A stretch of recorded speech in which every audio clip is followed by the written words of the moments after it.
அன்பார்ந்த மாணவ செல்வங்களே, தமிழையா கோவிந்தராஜன் உங்களுடன் உரையாடி மகிழ்கின்றேன். அனைவருக்கும் இனிய காலை வணக்கம்.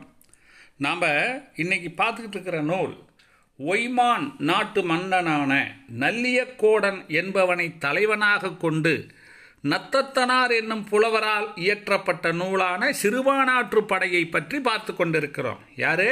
ஒய்மான் நாட்டு மன்னனான நல்லியக்கோடன் என்பவனை பாட்டுடை தலைவனாக கொண்டு நத்தத்தனார் என்னும் புலவரால் இயற்றப்பட்ட நூல் சிறுபானாற்றுப் படை.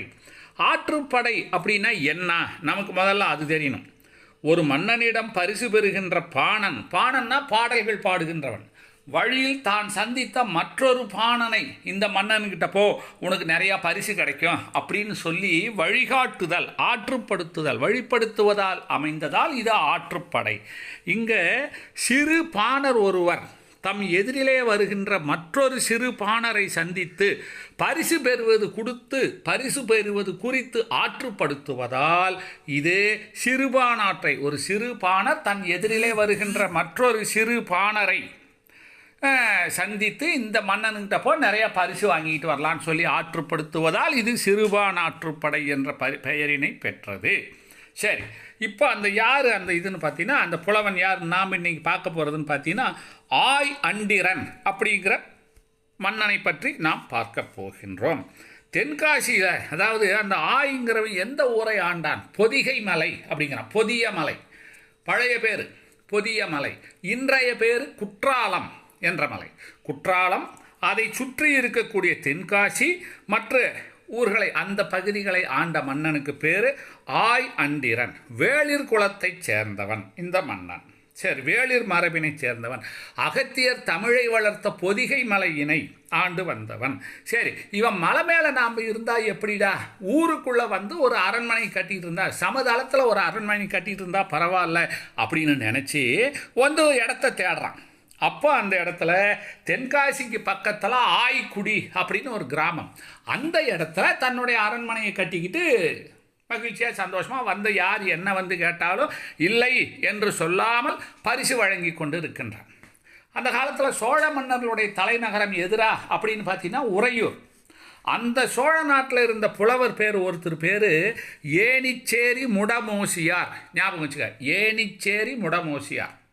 இந்த புலவர் அந்த இவனுக்கு நெருங்கிய நண்பன். யாருக்கு? ஆய் பொதிகை மலையை ஆண்டு வருகின்றானே அந்த ஆய் அண்டிரனுக்கு மிக நெருங்கிய நண்பரை பார்த்து வெகு நாள் ஆகி போச்சே, சரி போய் பார்த்துட்டு வரலாம் அப்படின்ட்டு இவர் என்ன பண்ணுறாரு? சரி போகலாம் அப்படின்ட்டு கிளம்பி போகிறார். போகிற வழியில் மற்றொரு புலவரை சந்திக்கிறார். அந்த புலவர் இந்த புலவரை விட வறுமையில் இருக்கிற மாதிரி தெரியுது.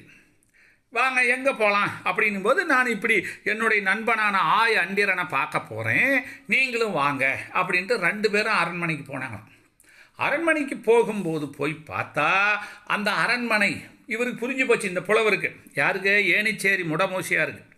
அப்போ ஒரு மாதிரி அரண்மனை என்ன இப்படி இருக்குதே, ஏதோ ப்ராப்ளம், ஏதோ பிரச்சனையாட்டிருக்குது அப்படின்னு இவருக்கு புரிஞ்சு போச்சு. அரண்மனை வாசலில் போய் நின்னாராம். யானைகள் கட்டப்பட்டிருக்குமே, அதாவது அதுக்கு என்ன பேர் தெரியுமா? யானை பந்தி அப்படின்னு பேர் அந்த அரண்மனைக்கு முன்னாடி இருந்த இடம். ஏன்னா 100 யானைகளுக்கு மேலே வரிசையாக கட்டப்பட்டு அப்படியே நின்று கொண்டு இருக்கும். அப்படிப்பட்ட ஊர் அந்த ஊர். யானைகள் கட்டப்பட்டு இருக்கும். ஒவ்வொரு யானையும் அது பரிசில் பெற வருகின்ற புலவர்களுக்கு வழங்குவதற்காக. இந்த யானை எங்கேருந்துடா வந்ததுன்னு பார்த்தீங்கன்னா, பொதிகை மலையில் யானை கூட்டங்கள் அதிகம். ஆண் யானையை போருக்காகவும் பெண் யானையை இப்படி பரிசு கொடுக்கறதுக்காகவும் அங்கேருந்து ஓட்டிகிட்டு வந்து பயிற்சி கொடுத்து வச்சுருக்கிறான் இந்த மன்னன். அந்த நேரம் பார்த்தா அங்கேன்னு ஒரு யானை கூட காணோம். என்னாச்சுங்க, உங்கள் மன்னருக்கு பரிசு பொருளெல்லாம் தீர்ந்து போச்சா? ரொம்ப சிரமத்தில் இருக்கிறானான்னு அந்த கூட வந்த புலவர், அவர் பேர் குட்டுவன் கீரனார் என்ற புலவர் கேட்டிருக்கு. யாரை பார்த்து என்னையா கேள்வி கேட்டேன்? எங்கள் மன்னனை பார்த்து உனக்கு என்ன அப்படி ஆகி போச்சா? அவர் எப்படி அப்படி ஆள் தெரியுமா? அதுக்குன்னே ஒரு வரலாற்று சம்பவம் இருக்குது, சொல்கிறேன் கேள் அப்படின்னுட்டு சொல்ல ஆரம்பித்தாராம். அந்த பொதிகை மலை காட்டில் நீல கலரில் ஒரு பாம்பு, நீல நிறத்தில் ஒரு பாம்பு இருந்திருக்குது, மிகப்பெரிய பாம்பு. அந்த பாம்பு தான் உரித்த சட்டையை, அந்த மேலே பாம்பு சட்டையை உரிக்குதுங்கிறாங்க இல்லையா, தோலை உரிக்குமே, அந்த சட்டையினை யார் வைத்திருக்கின்றார்களோ அவர்களுக்கு வற்றாத செல்வமும் பொன்னும் பொருளும் நிறைய குவியும் அப்படிங்கிறது ஒரு நம்பிக்கை தான். இப்போ அந்த மாதிரி ஒரு பாம்பு இருந்ததுன்னா அது எப்படி இருக்கும்னு எனக்கு தெரியல. பாம்பு உசுரோட பிடிச்சிட்டு போய் வீட்டில் வச்சுக்கோம், தினம் சட்டையை உரிணும் நம்பாளுங்க. ஆனால் அந்த பாம்பு அதே மாதிரி ஒரு சட்டையை உரிக்குது. சட்டையை உரித்து என்ன பண்ணுதான், அந்த காட்டில் தவம் பண்ணிகிட்டு இருக்கிற ஒரு முனிவருக்கு அந்த சட்டை அதிர்ஷ்டவசமாக கிடைக்கிது. அந்த முனிவர் என்ன பண்ணாராம், யோசனை பண்ணாராம், ஏன்டா நாம்ளே முற்றும் கடந்த முனிவராச்சு, இந்த சட்டை பாம்பு சட்டையை வச்சுக்கிட்டு இதனால் வரக்கூடிய பொண்ணையும் பொருளையும் வச்சுக்கிட்டு நம்ம என்னடா பண்ண போகிறோம், என்ன பண்ணலாம் அப்படின்னு நினச்சிக்கிட்டு இருக்கும்போது அந்த காட்டுக்குள்ளே ஒரு இளைஞன் வர்றான். தோல் மேலே வில்ல மாட்டிக்கிட்டு வர்றதை பார்க்குறார். பார்த்தா நல்ல கம்பீரமாக வாட்ட சாட்டமாக வலிமையான தோள்களுடன் சந்தனம் பூசி உலர்ந்த தோல், ஆளை பார்க்குறதுக்கு ஜம்முன்னு இருக்கிறாரு. இவர் யார் அப்படின்னு பார்க்கும்போதே தெரிஞ்சு போகுது, ஆஹா இவர் தாண்டா ஆய்க்குடிங்கிற ஊரை ஆண்ட வருகின்ற மன்னனான ஆயண்டிரன். சரி, இந்த மன்னன்கிட்ட கொடுத்தோம்னா இவன் யார் எது கேட்டாலும் இல்லைங்காமல் கொடுத்துட்டு இருக்கிறான், இவங்கிட்ட இருந்தால் வற்றாத செல்வம் இருக்கும் இல்லையா அப்படின்னு சொல்லிட்டு அந்த நீல நிற ஆடையை நீ வச்சுக்கப்பா, மகாராஜா உனக்கு தான் இது வேணும் அப்படின்னு சொல்லி அந்த சாமியார் கொடுத்துட்டார். சரி, இவன் வாங்கிட்டு வந்தவன் என்ன பண்ணானா, வர்ற வழியில் பார்த்தீங்கன்னா ஒரு ஆலமரத்துக்கு கீழே சிவபெருமான் அமர்ந்திருக்கின்றார். சிவலிங்கமாக சிவபெருமான் இருக்கிறார். இவன் சரி நமக்கு என்னத்துக்கு இது, உலகையே படைத்து காத்து ரட்சிக்கின்ற அந்த சிவபெருமானுக்கு கொடுத்தா ஆகும் அப்படின்னு சொல்லி சிவபெருமானுக்கு இந்த ஆடையினை தருகின்றான். பட்டவையா எங்கள் ராஜா, என்ன நினச்சிட்டு இருக்கிற நீ அப்படின்னுட்டு இவர் கூட்டிகிட்டு போகிறார். யார், நம்ம ஏணிச்சேரி முடமோசியார் அந்த குட்டுவன் கீரனாரை கூட்டிகிட்டு போகிறார். உள்ளே போன உடனே இவர் ராஜா பார்க்குறார். வாங்க வாங்க வாங்கன்னு கூட்டிகிட்டு போய் உபசரித்து விருந்து வைக்கிறார். எப்படியாப்பட்ட விருந்தான், முள்ளம்பன்றி கறியோட கூடிய விருந்து. முள்ளம்பன்றி இறைச்சியினை சுட்டு குழம்பு வச்சு குழம்பா ரசமாக ஏதோ ஒன்று முள்ளம்பன்றி கறினா உணவு விருந்து படைக்கின்றார் அந்த 2 பேர். இவரும் ஜாமனு சாப்பிட்டுட்டு ரொம்ப திருப்திப்பா, அவரால் எவ்வளோ பொருள் முடியுமோ அந்த பொண்ணும் பொருளும் கொடுத்து அதுக்கப்புறம் ஒரு மிகப்பெரிய மரியாதை செஞ்சுருக்கான் அந்த காலத்தில். இன்னும் கொஞ்சம் பொண்ணு கொடுக்கணும். எப்படி கொடுக்கணும்னா, ஒரு பெட்டியில் சில பொருளை எல்லாம் போட்டு மேலே புளித்தோல் போட்டு மூடி கொடுத்தாங்களாம். இப்போ நம்ம கல்யாண வீட்டுக்கு போனால் பொண்ணுக்கு மாப்பிள்ளைக்கு இந்த கிஃப்ட்டுன்னு சொல்லக்கூடிய பொருள், பரிசு பொருள் கொடுக்குறோம் இல்லையா, மேலே பேப்பரெல்லாம் போட்டு சுற்றி மாப்பிள்ளை பொண்ணு பிரின்னு 2 பேர்த்தையும் போட்டுக்கிட்டு பிரித்து கடைசியில் பார்த்தீங்கன்னா உள்ளே சங்கடை வச்சுருப்பான். சங்கடை இருக்கும், பால் பாட்டிலு புட்டி அந்த மாதிரி ஏதாவது வச்சுருக்கிறோம் இல்லையா, அந்த மாதிரி அந்த புளித்தோலை மேலே மூடி ஒரு பொட்டி ஒன்று கொடுத்தாங்க.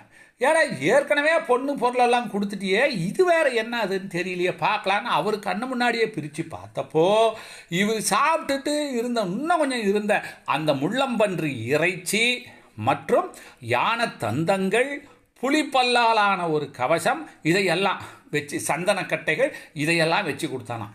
ஏன்னா அப்போல்லாம் சந்தனக்கட்டை ரொம்ப விலை வருது இல்லையா, யானை தந்தம் சந்தனக்கட்டைகள், இந்த முள்ளம்பன்றி இறைச்சி போகும்போது வழியில் பசிச்சா பதப்படுத்தி சாப்பிட்டுக்கிட்டுப்பேன் அப்படின்னு கொடுத்தான்.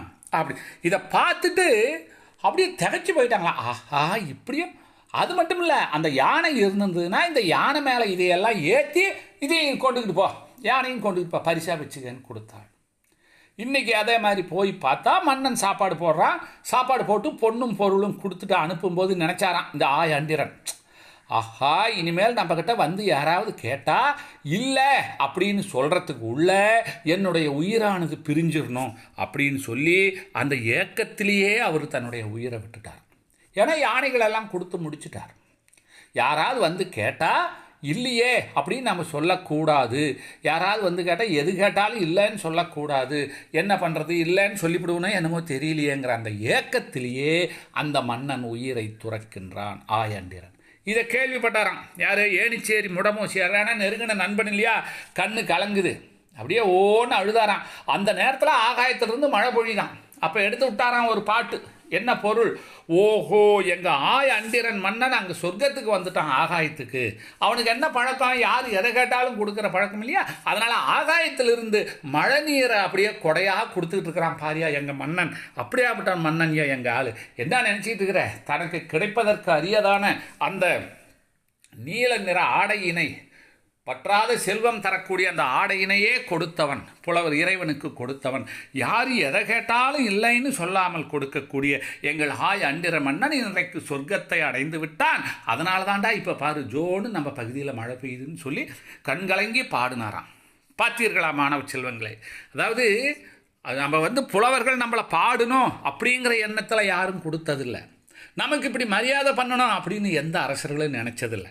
மொழியை வளர்த்துறதுக்காகவும் புலவர்கள் மீது கொண்டுள்ள பற்றின் காரணமாகவும் தமிழ் மீது கொண்டுள்ள பற்றின் காரணமாகவும் இப்படியெல்லாம் செஞ்சுருக்காங்க. இதை பார்க்கும்போது அப்படியே நமக்கு செலுத்து போகுது. இதை நான் இன்றைக்கி பள்ளிக்கூடத்துக்கு உனக்கு வீடியோ கிளாஸாக போடலான்னு பார்த்தேன். மழை இயற்கையினுடைய சீற்றம், அதனால் என்னால் பள்ளிக்கு வர இயலவில்லை. மீண்டும் நாம் திங்கட்கிழமையிலிருந்து தேர்வு எழுத இருக்கிறோம் இல்லையா?